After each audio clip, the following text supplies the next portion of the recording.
If you are resident in Ireland and you consider yourself to be one of those lapsed people, you know what I mean, you're a lapsed Catholic or a lapsed Church of Ireland person, this video is important, and please hear me out, because what I'm going to say will affect you.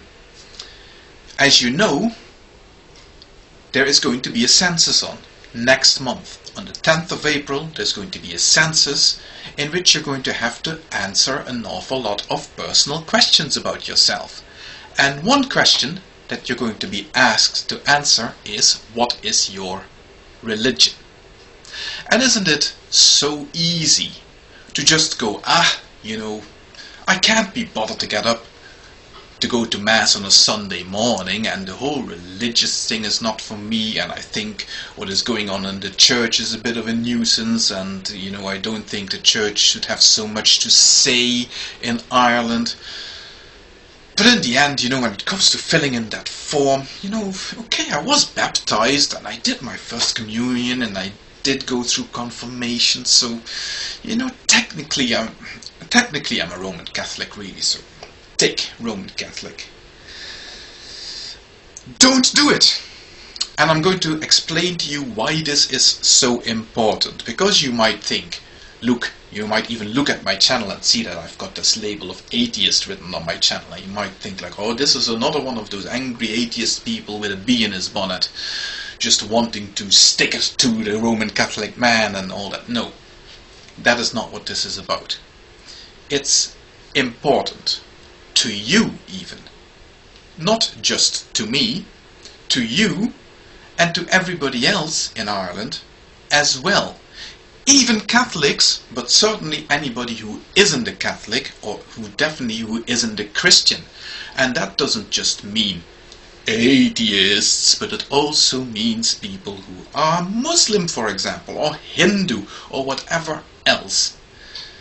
Answer the question honestly and truthfully, and not just based on what you have been baptized as, or the label that your parents stuck on you as you were a child.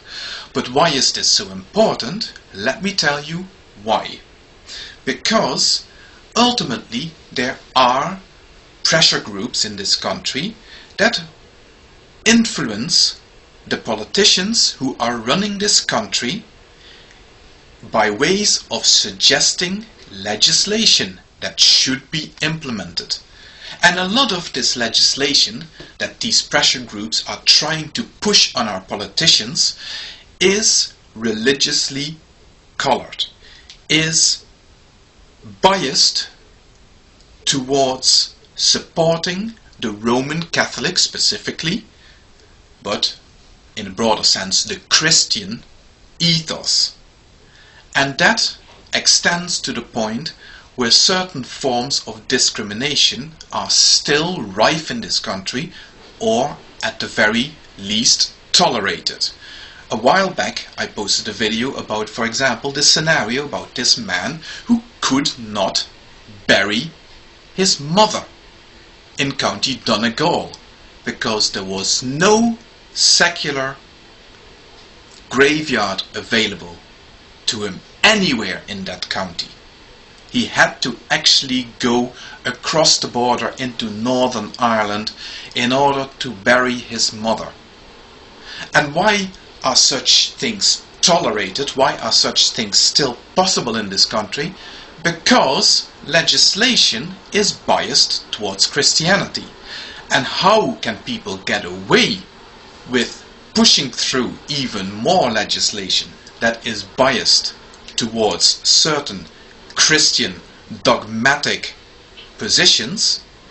Simple.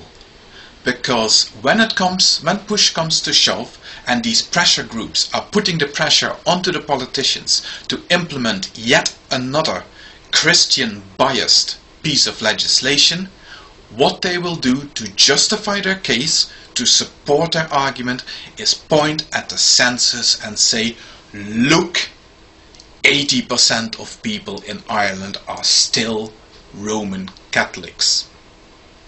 And if you are one of those people who never goes to Mass, who has no truck with the Roman Catholic Church, who is sick and tired of all the scandals in the Roman Catholic Church, and who is sick and tired of having that organization influence your life, but you ticked the Roman Catholic box on that census, that in actual fact you're getting what you deserved. So think about that before you tick any boxes on your census form on the 10th of April.